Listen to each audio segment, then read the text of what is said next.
Hi friends, ఈరోజు నా వీడియోలో సోయా కబాబ్ తయారు చేసే విధానం షేర్ చేయబోతున్నాను. ఇవి టీ టైమ్ స్నాక్స్గా తీసుకోవచ్చు, టిఫిన్ బాక్స్లో తీసుకోవడానికి ఇష్టపడతారండి. చాలా టేస్ట్గా ఉంటాయి. హాయ్ ఫ్రెండ్స్, నమస్తే, welcome to Anu's kitchen. Soya kebab తయారు చేసుకోవడానికి ముందుగా నేను ఇక్కడ ఒక బౌల్లో 1 కప్పు సోయా తీసుకున్నానండి. వీటిని మిల్ మేకర్ అని కూడా అంటారు. ఒక బౌల్లో తీసేసుకుంటున్నాను. బాగా వేడిగా ఉన్న వాటర్ అనేది యాడ్ చేస్తున్నాను. ఈ ముక్కలు మునిగే వరకు కూడా ఈ వాటర్ యాడ్ చేసుకోవాలి. ఈ స్పూన్తో ఈ విధంగా కలుపుకుందాం. మొత్తం పైకి కిందకి ఈ విధంగా పెట్టేసేసుకొని ఒక హాఫ్ అన్ అవర్ వరకు నానపెట్టేసుకుందాం. హాఫ్ అన్ అవర్ అయిపోయిన వెంటనే కూడా ఇప్పుడు మూత ఓపెన్ చేద్దాము. నానిపోయిన వెంటనే కూడా మళ్ళీ ఇవి 2 టైమ్స్ వరకు కూడా బాగా క్లీన్ చేసుకోవాలి. 2 సార్లు బాగా క్లీన్ చేసుకున్న సోయాబీన్ అంతా కూడా ఇక్కడ మిక్సీ జార్లో మొత్తం కూడా వాటర్ లేకుండా ఈ విధంగా పిండి వేసుకొని ఈ విధంగా పిండి మిక్సీ జార్లో వేస్తున్నాను.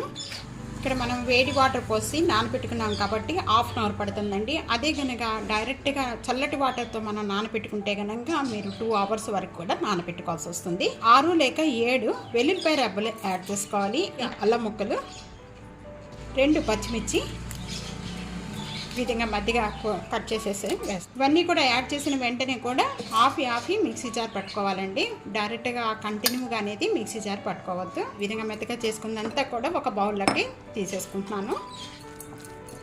సోయా కబాబ్ మరింత టేస్ట్గా రావడానికి కొద్దిగా పొడి మసాలా అనేది తయారు చేసుకుందామండి. ఆ పొడి మసాలా తయారు చేసుకోవడానికి ఇక్కడ స్టవ్ మీద ప్యాన్ పెట్టుకొని 1 టేబుల్ స్పూను ధనియాలు, టేబుల్ స్పూను జీరా, 1/2 టేబుల్ స్పూను సోంపు, రెడ్ మిర్చి, 5 లేక 6 మిరియాలు ఇవన్నీ వేసేసి కొద్దిగా లైట్గా వేయించుకుందాం. ధనియాలు ఈ విధంగా కలర్ చేంజ్ అయిపోయి మంచి స్మెల్ వస్తూ ఉండగా ఇంకా స్టవ్ బంద్ చేసేసుకొని ఇది చల్లారిపోయిన తర్వాత మిక్సీ జార్లో వేసుకొని మెత్తగా పౌడర్ చేసుకోవాలండి. పొడి మసాలా పౌడర్ అంతా కూడా దీంట్లో యాడ్ చేసుకోవాలండి. మొత్తం ఇలా 1/2 table spoon garam masala powder, 1/2 ఉల్లిపాయ ఇలా తురుముకోవాలి. ఇలా తురుముకొని వేసేసుకోవాలి. ఆమెన బంగాళదుంప పచ్చిదేనండి, ఇది ఉడకపెట్టింది కాదు. ఇది కొత్తిమీర చిన్న చిన్న పీసెస్గా కట్ చేసుకున్న కొత్తిమీర కూడా యాడ్ చేస్తున్నాను. 1 టేబుల్ స్పూను సాల్ట్ యాడ్ చేస్తున్నాను. 1 table spoon red chilli powder, 1 table spoon పసుపు, 1 table spoon cornflour, 1 table spoon శనగపిండి, ఆమ్చూర్ పౌడర్ 1/2 టేబుల్ స్పూను. ఇది డ్రై మ్యాంగో పౌడర్ అంటారండి. దీన్ని అనుకుంటే నిమ్మకాయ రసం కూడా పిండుకోవచ్చు. అది అంతా కూడా బాగా కలిపేసుకోవాలి. బాగా పల్చగా అయింది అనుకుంటే కనుక మీ శనగపిండి లేక కార్న్ఫ్లవర్ కొద్దిగా యాడ్ చేసుకొని ఉండేలాగా కలుపుకోవాలి. ఇలా పైన కలుపుకోవాలి. యాడ్ చేసిన వెంటనే కూడా ఇదంతా బాగా కలిపేసుకుందాము. మీకు ఇంకా పల్చగా అనిపించింది అనుకుంటే కనుక శనగపిండి యాడ్ చేసుకోవచ్చండి.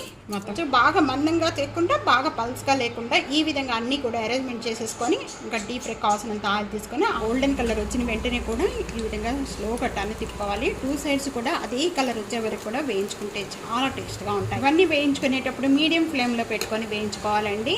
లోపల బయట అంతా కూడా బాగా వేగుతాయి. హై ఫ్లేమ్లో పెట్టుకోవడం వల్ల పైన బాగా వేగితే కానీ లోపల అనేది పచ్చిగా ఉంటాయి. ఇక్కడ స్టీనర్లో వేస్తున్నాను. ఈ విధమైన కలర్ వచ్చిన వెంటనే కూడా ఒక ప్లేట్లో టిష్యూ పేపర్ వేసేసుకొని ఆ పేపర్లో వేసేసుకుంటే మీకు సోయా కబాబ్ రెడీ అయిపోయింది. అన్నీ కూడా ఈ విధంగా ఫ్రై చేసుకోవాలి. సోయా కబాబ్ రెడీ అయిపోయింది. మీకు ఇష్టమైన చట్నీతో తీసుకోవచ్చు, గ్రీన్ చట్నీ లేక టమాటా సాస్తో తీసుకోవచ్చు. చిన్నకుండా ఇదే విధంగా ట్రై చేయండి. టీ.ANU'S కిచెన్ సబ్స్క్రైబ్ చేయడం మర్చిపోవద్దు. ప్రక్కనే ఉన్న బెల్ ఐకాన్ ప్రెస్ చేస్తూ ఉండండి. Thank you for watching.